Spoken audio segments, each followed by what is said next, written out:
यो भगवान आद्य श्री शंकराचार्य कृत चरपट पंजरिका स्तोत्रम अर्थात भजगोविंदम.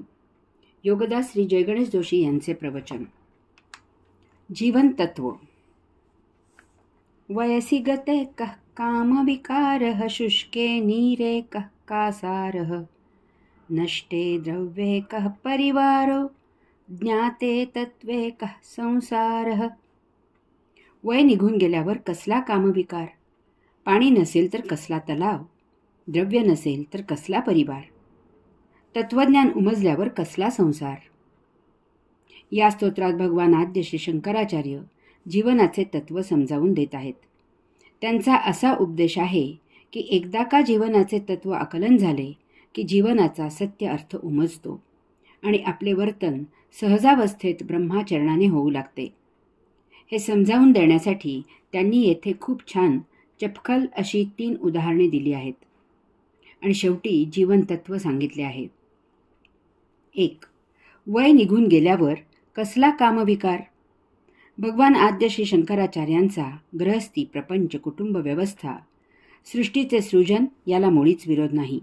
ते स्वतः आपल्या मातेच्या मनाविरुद्ध लग्न न करता ब्रह्मचारी राहिले. त्यांनी संन्यास घेतला तरीही कुटुंब व्यवस्थेचे त्यांना निश्चितच महत्त्व होते. यामुळे त्यांनी वय निघून गेल्यावरच्या कामनेला विकार म्हटले आहे. कोणतीही गोष्ट करायचे एक वय असते, काळ वेळ असते, त्याचे तारतम्य बाळगावे लागते. तरच त्या वयाला, त्या काळाला ते शोभून दिसते. म्हातारपणी कोणी तरुणासारखे पळापळ करू लागले तर त्याचे हसे होते, विडंबन होते. लहानपणी आपण ज्या खेळण्यांशी खेळलो त्या खेळण्यांशी वय वाढल्यावर आपण खेळत नाही. वय वाढले की आपोआप आपल्याच खेळण्यांपासून आपण दूर होतो. त्या वाढलेल्या वयाला अनुसरून नवीन खेळणी येतात. असेही होते की तरुणपणी आपल्याला आपल्या बालपणाचे फोटो किंवा चलचित्रे ते पाहिल्यावर आपण असे काही करत होतो याचे स्मरण तर होत नाहीच, परंतु त्याचे विस्मय वाटून आपण म्हणतो की काय बावळट होतो मी. लग्नाआधी तारुण्यात सवंगड्यांबरोबर केलेली मस्ती, भटकंती, दंगा वय वाढल्यावर आपोआप बंद होते. तारुण्यात 50 जिलब्या रिचवणारा वय वाढल्यावर 1 किंवा 2 जिलब्या खाऊन तृप्त होतो. वयाबरोबर आपले कपडे, छान छोकी यात बदल होतो. आता काही हिरवे म्हातारे याला अपवाद हे असणारच. यावरून आठवण झाली, एकदा मी असाच रस्त्याने जात होतो. समोरून एक साधक आला. त्याचे वय साधारण 25 वर्षे असावे. त्याच्या हातात 1.5 ते 2 वर्षाचे मूल होते. तो नमस्कार करून थांबला. एका बाजूला त्या मुलाला खेळवत खेळवत माझ्याजवळ असेच काही बोलला. मी असेच काही बोललो आणि सहज म्हटले की गोड आहे मुलगा. त्यावर तो म्हणाला, गुरुजी, माझे अजून लग्न नाही झालेले. हा माझा धाकटा भाऊ आहे. असाच एक परदेशातील अनुभव आहे. मी माझ्या मित्राजवळ त्याच्या घरापासूनच जवळच असलेल्या धाब्यावर कॉफी पीत बोलत उभा होतो. त्याच्या बोलण्यावरून केव्हा तरी त्याच्या आईवडिलांबद्दल बोलणे झाले होते. त्यात त्याचे वडील 90 वर्षाचे आहेत हे समजले होते.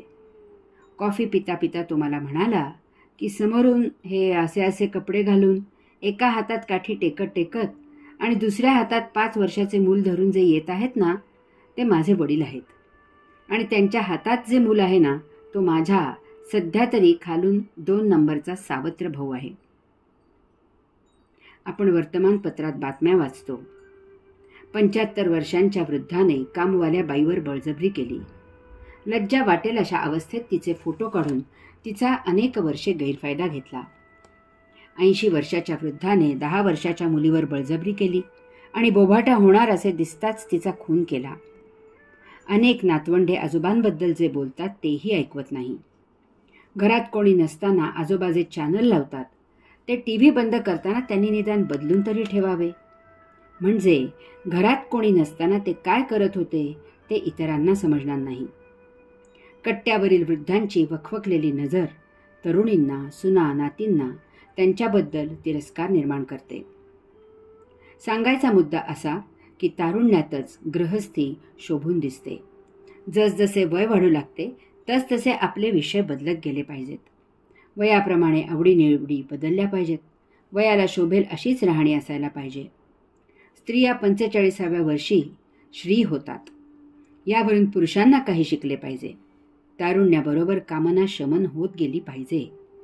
हे काही एका दिवसात तत्वज्ञान ऐकून किंवा वाचून येणारे नाही.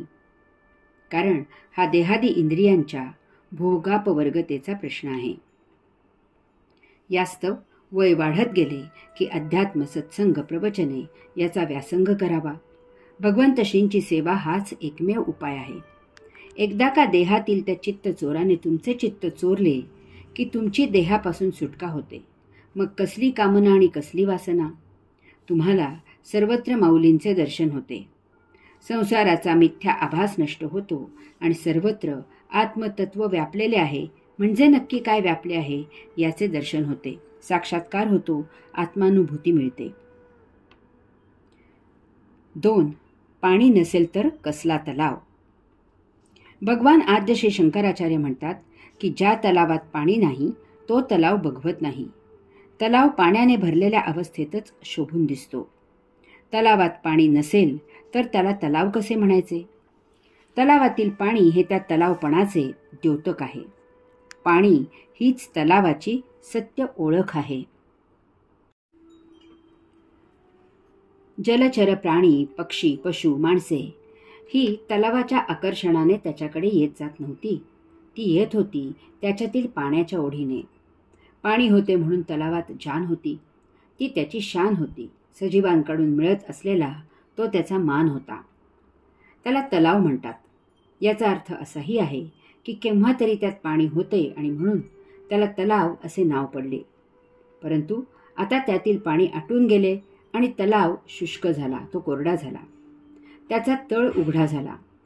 त्याचा खडक झाला. त्याचे तलाव हे रूप नष्ट झाले. तरीही नामाभिमान तसेच राहिले. परंतु याचा काय उपयोग. ओसाड नगरीच्या राजासारखे नुसतेच राजा म्हणून मिरवायचे. राजेपणाचे त्या नगरीला आणि राजाला काहीही रूप नाही, कळा नाही, वैभव नाही. पणती आहे, तेल आहे, वात आहे, आगपेटी आहे आणि तरीही वात पेटवायचीच नाही किंवा कोणी पेटवली तर ती विझवून टाकायची. काय उपयोग आहे त्या सामग्रीचा. आमचे एक मित्र आहेत. ज्ञानाने, बुद्धीने ते विद्वानांचे विद्वान आहेत. पंडितांचे पंडित आहेत. आई वडिलांच्या पुण्याईने 400 वर्ष बसून खातील अशी आर्थिक अवस्था आहे. परंतु हे दारू पिऊन घरी लोळत पडलेल्या अवस्थेत असतात. जगाशी काहीही घेणे नाही आणि देणे नाही. हा स्वर्गोपभोग किती टिकणार. फार तर काही जन्म. नंतर येथे ह्या मर्त्यलोकी यावेच लागेल. मुक्ती प्राप्त करावीच लागेल. ती चुकवू पाहता कोणालाच चुकत नाही. आपल्याकडे जे आहे ते घासून पुसून टिकवता आले पाहिजे. हा भगवंत श्रींचा कृपाप्रसाद आहे. त्याचा उपयोग स्वतःसाठी केला पाहिजे. इतरांना त्याचा उपयोग करून दिला पाहिजे. श्रीमद भगवद्गीतेत भगवंत श्रींनी स्पष्ट आदेश दिला आहे की ही गीता जो ऐकतो, इतरांना ऐकवतो, याचा प्रचार आणि प्रसार करतो, तो मला येऊन मिळतो. कारण हे भगवंत श्रींचे काम आहे. ही त्यांचे राहिले पाहिजे. इतरांना जाणते केले पाहिजे. जाणीव सतत जागृत ठेवली पाहिजे. याला एकच उपाय आहे की सत्संगांना हजेरी लावावी. सत्संग आयोजित करावेत. शक्य असल्यास प्रायोजित करावेत. ज्ञानगंगेला उपसा असायला हवा. उपसा झाला की खालून तिचे झरे सुरू राहतात. वाहत्या पाण्याला शुद्धता आणि पावित्र्य असते. नाहीतर त्याचे कुचके डबके होते. त्याचा काहीही उपयोग होत नाही. दुर्गंधी पसरवण्याकरता दुरुपयोग मात्र होतो. माणसात माणुसकी नसेल तर तो कसला माणूस. पंडितात विद्वत्ता नसेल तर तो कसला पंडित. धनिकाजवळ दातृत्व नसेल तर तो कसला धनिक. विद्वानाजवळ नम्रता नसेल तर तो कसला विद्वान. ज्ञानी याला आत्मज्ञान नसेल तर तो कसला ज्ञानी. मुनी मौनी नसेल तर तो कसला मुनी. योगी ध्यानी नसेल तर तो कसला योगी. नुसते तत्वज्ञान असून उपयोग नाही. ते आचरणात उतरायला पाहिजे. जनसामान्यांच्यात रुजवायला पाहिजे. तसे नसेल तर ते तत्वज्ञान नाही, तो एक शुष्क ठोंब्या आहे. 3. द्रव्य नसेल तर कसला परिवार. भौतिक संसारात द्रव्य असते तोपर्यंतच परिवार असतो. द्रव्य नसेल तर सभोवती गोतावळा गोळा होत नाही. जोपर्यंत तुमच्याकडे खायला प्यायला मिळत आहे, पाहुणचार होत आहे, तोपर्यंतच तुमचे सखे सोबती तुमच्याकडे येतात. जोपर्यंत तुमच्याकडे धनसंपत्ती आहे, तोपर्यंतच तुमचे कुटुंबीय तुमचा मान राखतात. तुम्ही कंगाल झालात की कालपर्यंत तुमची हाजी हाजी करणारा तुम्हाला साधी ओळखही देत नाही. मांजर धरणारा घर धन्याला बांधील नसते, तर ते घराला बांधील असते. लक्ष्मी चंचल असते आणि त्यामुळे तिच्या सभोवती जमलेलेही तसेच चंचल असतात. ते लक्ष्मीला लक्ष्मीधराला बांधील असतात. अध्यात्मात द्रव्य याचा अर्थ काय आहे? अध्यात्मात परिवार याचा अर्थ काय आहे? अध्यात्मात द्रव्य याचा अर्थ आहे तुमच्याकडे असलेली आत्मभूमी, तुमच्याकडे असलेले आत्मवैभव, तुम्हाला असलेले आत्मभान, तुमच्याकडे असलेले आत्मज्ञान, तुम्हाला झालेला आत्मसाक्षात्कार, तुम्हाला आलेली आत्मानुभूती, तुम्हाला झालेले आत्मदर्शन, तुमची आत्मस्वरूपता. अशा ठिकाणी आत्ममंदिर आपोआप निर्माण झालेले असते. अध्यात्मात परिवार ह्याचा अर्थ आहे तुमच्याकडे आत्मज्ञानासाठी येत असलेले श्रोते, तुमच्याकडे आत्मप्रवचनासाठी येत असलेले योगी, तुमच्याकडे आत्मसाधना करणारे मुमुक्षू, तुमच्याकडे आत्मउपासना करत असलेले साधक, तुमच्या आत्मयात्रेत सामील होत असलेले संन्यासी, तुमच्या आत्मभेट होण्यासाठी घेत असलेले आत्मज्ञानी, तुमच्या आत्ममंदिरात जमत असलेले आत्मपुजारी. येथे योगधाम आपोआप बांधले जाते. नित्य नियमित योगोपासना केली जाते. सकल जनांना जीवनाचा सत्यार्थ विशद केला जातो. धर्म, जात, पात यांना येथे थारा नाही. येथे असलीच तर योगी ही जात आणि योग हा धर्म असतो. येथे आत्मपूजा बांधलेली असते. येथे दोन व्यक्ती एकमेकांना भेटत नाहीत, तर येथे दोन आत्मे एकमेकांची आत्मभेट घेतात. येथे श्रीमंतीचे प्रदर्शन नसते, तर येथे भगवंत श्रींच्या दर्शनाचा सोहळा असतो. येथे आध्यात्मिक द्रव्याने आध्यात्मिक संसार मांडलेला असतो. येथे आत्मपुजारी आत्मभावनेने एकमेकांजवळ राहतात.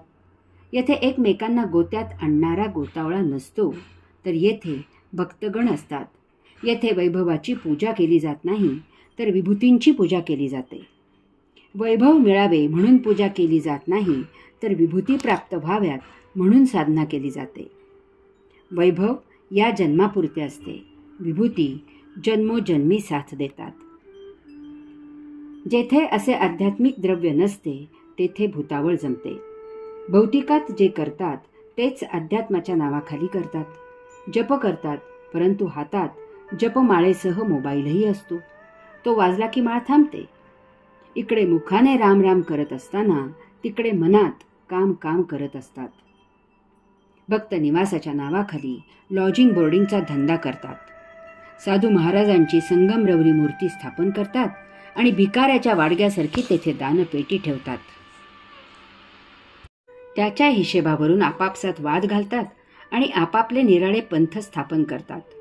आपल्याच मंदिरातील साधू महाराज नवसाला पावतात अशी जाहिरात करतात. त्यासाठी एखादी कंपनी तिच्या मालाची जशी जाहिरात करते तशीच जाहिरात करण्याची व्यवस्था करतात. सारे लक्ष द्रव्यात लागलेले असते. दानपेटीचे हिशोब करण्यात भगवंताकडे लक्ष द्यायला वेळ आहे कोणाला? मूर्ती स्थापन केल्यावर भक्तांचा भुकेला साधू महाराज तेथे मोठ्या आवडीने राहायला येतो. परंतु अध्यात्माच्या नावाखाली असे भौतिक द्रव्य जेथे असते तेथे तो साधू महाराज थांबत नाही. तेथे भूतमात्रांच्या ऐवजी भूते तेवढी राहतात. जसे द्रव्य तसा गोतावळा. एखादा भोगी मूळ साधूभावाच्या नावाने खरा बाबा, छोटा बाबा, प्रतिबाबा, दुसरा बाबा, अवतार बाबा, मुक्त बाबा अशी बिरुदावली लावून स्वतःलाच त्या साधूबाबाचा वारस म्हणून जाहीर करतो. योगाचे दुकान काढतो. या परमपवित्र अशा आत्मविद्येचा धंदा म्हणून उपयोग करतो. द्रव्य जमवण्यासाठी येथे येणाऱ्यांना परिवाराला काय पाहिजे, त्यांना काय येऊ शकेल, ते काय करायला राजी होतील, त्याप्रमाणे योग साधना तयार करतो. त्याची निवासी शिबिरे भरवतो, म्हणजे परिवार भरपूर जमतो. त्यांची भक्त निवासाच्या नावाखाली पंचतारांकित व्यवस्था करतो. हा भक्त निवास आहे की सहलीचे ठिकाण आहे असा प्रश्न पडावा अशी सर्व व्यवस्था असते. आश्रमाला द्रव्य प्राप्ती भरपूर होते. हा बाबा ते योगद्रव्य स्वतःच्या गादीखाली साठवून ठेवतो, म्हणजे त्याला छान झोप येते. योग परिवाराला सांगायला विषय मिळतो की आम्ही टिंबटिंब बाबांच्या योग शिबिराला गेलो होतो. असा हा कलियुगातील योग महिमा आहे. 4. तत्वज्ञान उमजल्यावर कसला संसार? भगवान आद्य श्री शंकराचार्य स्तोत्राच्या शेवटी सांगतात की एकदा तत्वज्ञान उमजल्यावर कसला संसार? जोपर्यंत जीवनाचा सत्यार्थ उमजत नाही तोपर्यंतच संसार दिसतो, मांडला जातो. देहात भौतिक वस्तू जगताच्या उपभोगांचे पेव फुटलेले असते. त्याच्या हव्यासामुळे सर्वत्र संसाराचे दर्शन होते. भूक लागली की सर्वत्र भूक भागवणाऱ्या गोष्टींचा शोध घेतला जातो, कारण आपल्या देहात त्या उपभोगांच्या ग्रंथींना रस सुटतो आणि तो रस देहादी इंद्रियांचा ताबा घेतो. मग इतर दृश्य अदृश्य होते आणि सर्वत्र उपभोग्य वस्तू दर्शन देऊ लागतात. कामवासना पेटली की समोर आपली मुलगी आहे की परस्त्री याचे काही भान राहत नाही. ती हवस भागवण्यासाठी तो कोणत्याही थराला जातो आणि अधमकृत्य करतो. परंतु अशी हवस नसलेला आपल्याच काय कोणाच्याही मुलीला आपल्याच मुलीसारखा वागवतो. परस्त्रीच काय स्वस्त्रीलाही तो भगिनी समान वागवतो. धनाची लालसा निर्माण झाली की अडाणी चोरी करतो, डाका घालतो आणि शिकलेला हिशेबात घोटाळा करतो आणि पैसे लुबाडतो. भोगी धनप्राप्तीसाठी योगी होतो आणि अध्यात्माच्या नावाखाली भौतिक धंदा सुरू करतो. येथे देवाच्या नावामागे तो सुरक्षित असतो. देवाच्या नावाने काहीही करावे. प्रत्येकाची प्रकृती भिन्न असते, त्यामुळे प्रत्येकाला संसार निराळा दिसतो आणि त्याप्रमाणे तो ते करत असतो. काम, क्रोध, मोह, मद, मत्सर, माया, अहंकार हे सप्तरिपू सर्वत्र असतात, परंतु ते प्रत्येकाच्या प्रकृतीप्रमाणे व्यक्त होतात. त्यामुळे जसे चित्त तसा त्याचा संसार असतो. यामुळे सर्वत्र भिन्नता दिसून येते. परंतु एकदा का जीवनाचे तत्वज्ञान उमजले की सर्वत्र परमात्मा आणि फक्त परमात्माच दर्शन देतो, कारण चित्तासह सप्तरिपूही तत्वात विलीन होतात. चित्त नसल्यामुळे चित्त विक्षेप नसतात, त्यामुळे तत्व एकदर्शी असते. मग चल अचल सजीव निर्जीव सर्व काही आत्ममय होते. संसाराचा मागमूस उरत नाही. दृश्य अदृश्य सर्वत्र त्या प्रभूचे दर्शन होते. तत्वज्ञान उमजण्यासाठी चित्त आणि सप्तरिपू या तत्वज्ञानात विलीन होण्यासाठी भगवंत श्रींचे भजन करावे, त्यांच्या भजनी लागावे, त्यांच्या सेवेला रुजू व्हावे. याला अन्य तरणोपाय नाही. ओम तत्सत त्वम असि.